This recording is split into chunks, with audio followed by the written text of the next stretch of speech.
In ye olden days, authors would just put their email addresses on their website so that readers could email them.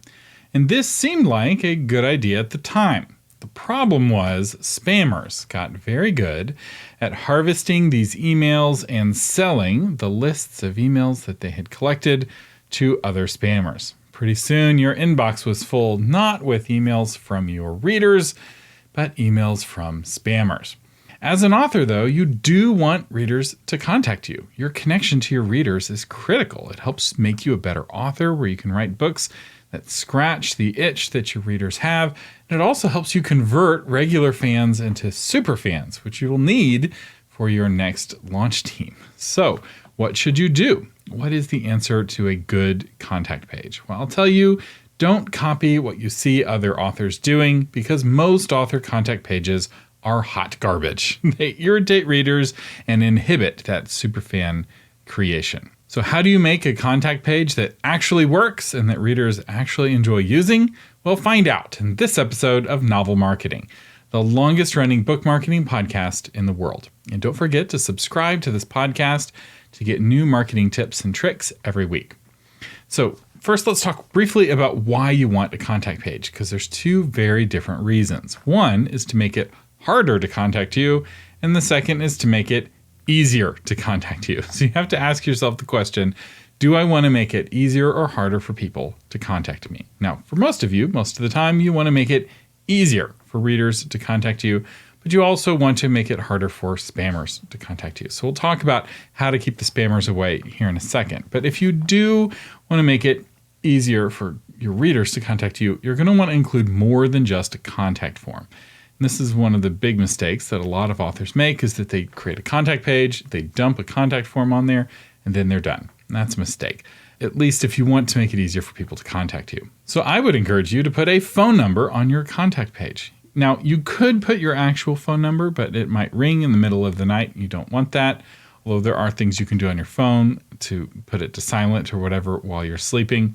But what most authors do is they'll get a Google Voice number, which is free, and it's a phone number that they can set rules on, where it will ring some of the time and not others, or maybe always go to voicemail. Maybe you want readers to be able to leave you a voicemail, but you don't want to talk to them. What I do is I have a Zoom phone. So Zoom, the conferencing software, also has a phone built into it. If you pay a little bit extra for Zoom, you can get a phone number that you can call from and receive calls from, and that works as my work phone, and I find that it works quite well. In fact, I can even make a Zoom phone call from my cell phone, so I can have the advantages of a work phone number right on my phone without having to give out my personal phone number, which I only give really just to my family. And a lot of that you can do with Google Voice for free, but I like the Zoom version, which is a little bit of money, but it's a more robust option, especially if you're operating a business.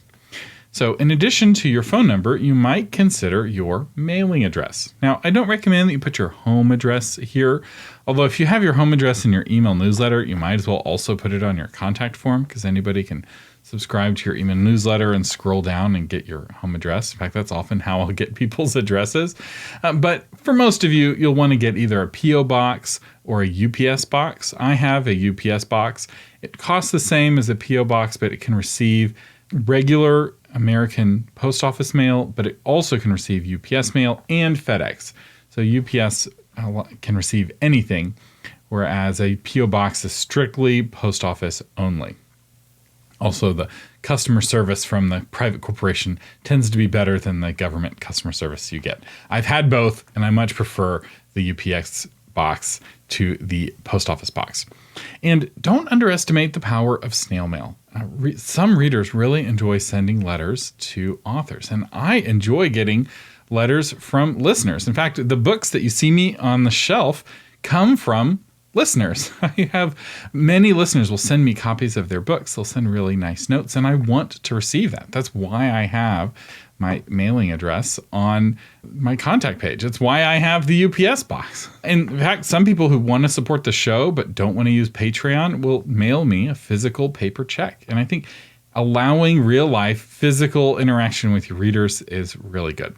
And so I encourage you, consider getting a UPS box and allowing your readers to send you physical mail. Don't keep it all digital all the time. But you do want to include those digital forms of communication. So the other thing I would include is any active social media accounts you have.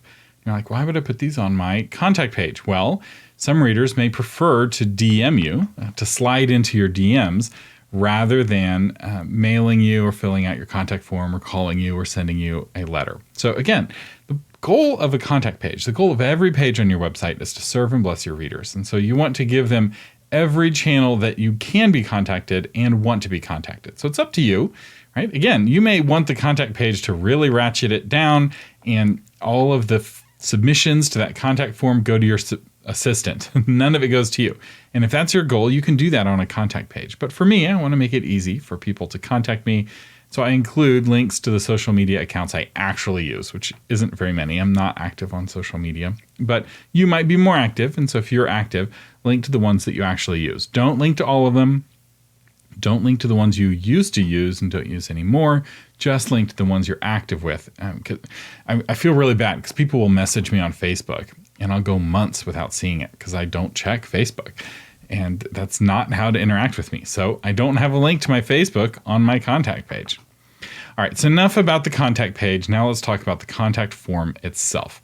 What's nice about the contact form is the form creates an email. So it allows your readers to email you without getting your email address to sell to spammers. If you're using Wix or Squarespace or one of those kinds of tools, you're stuck with just whatever contact form plugin they offer. That's your only option. But if you're using WordPress, you have some options. You have quite a few options, actually. So personally, I use Gravity Forms. This is a bit expensive. There's no free version of Gravity Forms, but if you have a professional webmaster who built your website, you may already have Gravity Forms. So Gravity Forms has a great webmaster package where if you're webmaster building websites for people, you can get unlimited websites for a reasonable price. And so it's a common tool kind of for the professional grade website.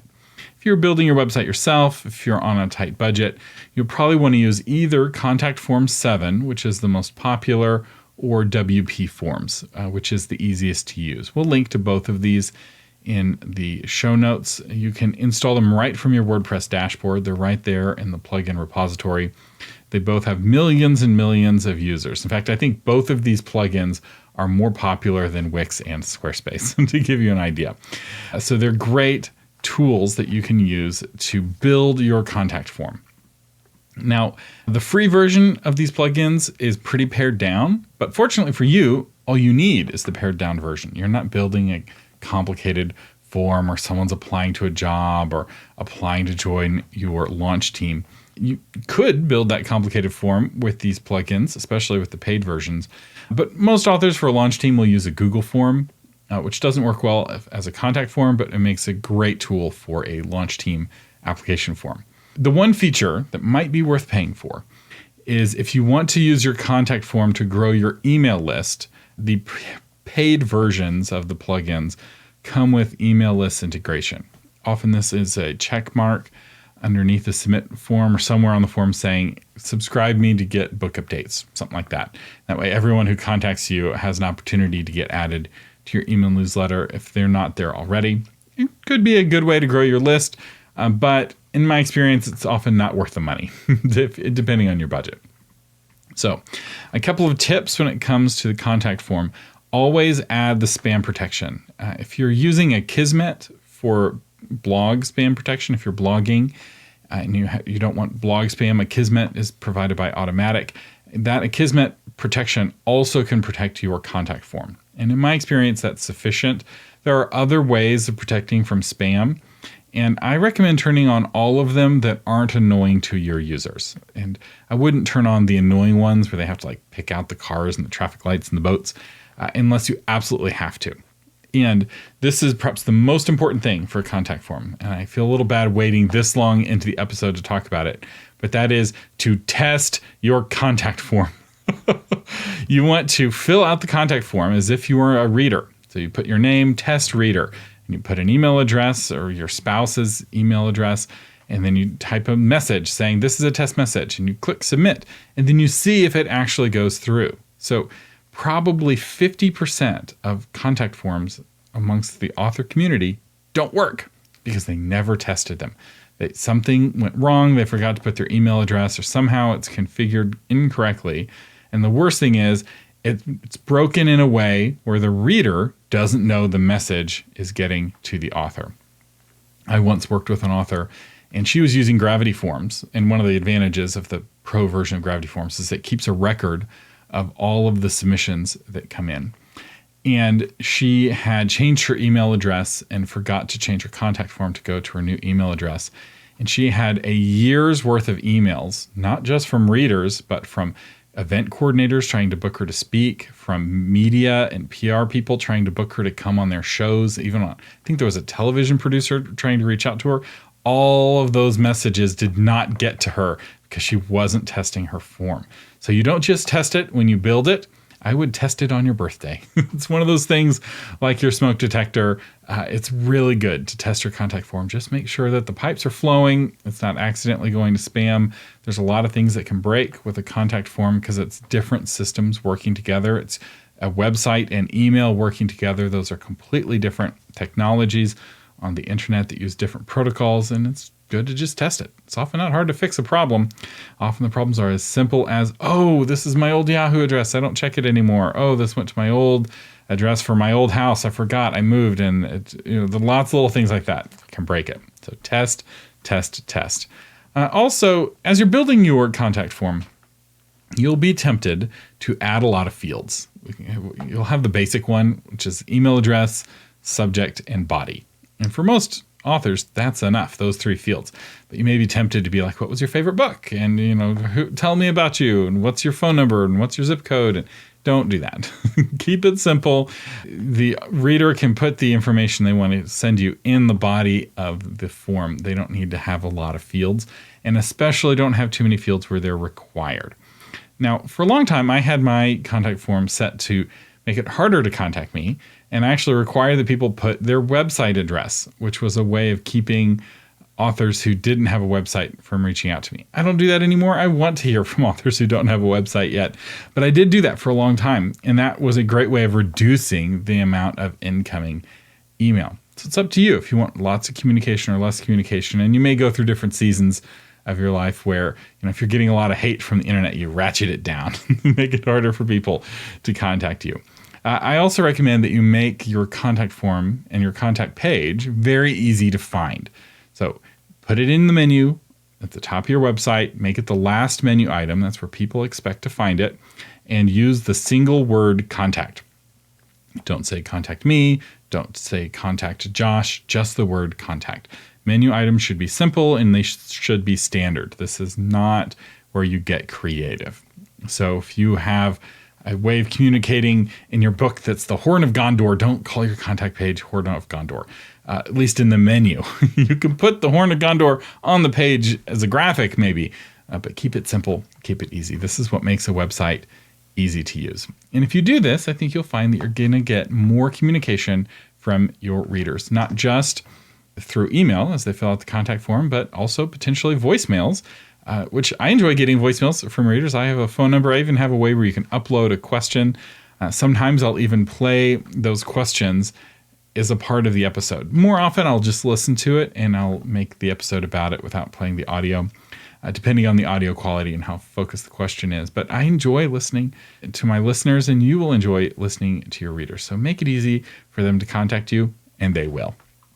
I have a bonus episode this week just for patrons. So we just had a presidential election here in the United States, and in that bonus episode, I break down the presidential election results and talk about lessons that authors can take from the election when it comes to writing books and marketing books. So if you have enjoyed the craft episodes and the zeitgeist episodes I've done recently, you'll probably enjoy this episode. It might be worth becoming a patron to check out. I even have this particular episode set up where you can pay just for this episode without becoming a patron if you want to just listen to this episode. And if you don't want to hear me talk about politics, it's patrons only, so you won't hear about it on this feed. Speaking of patrons, I want to thank our new October patrons of Leah Schur, Alexander Macrease, Fiber Goose, James Fink, Katrina Ferrara, Liz Feldman, Sarah Clifford, Kelsey, Caroline Boxell, Jackie, and Jackson Williams. Thank you so much for being patrons of the podcast. thank you for your support. That helps me do this crazy, weird job. I really appreciate it. My family appreciates it. And I do hope that you live long and prosper.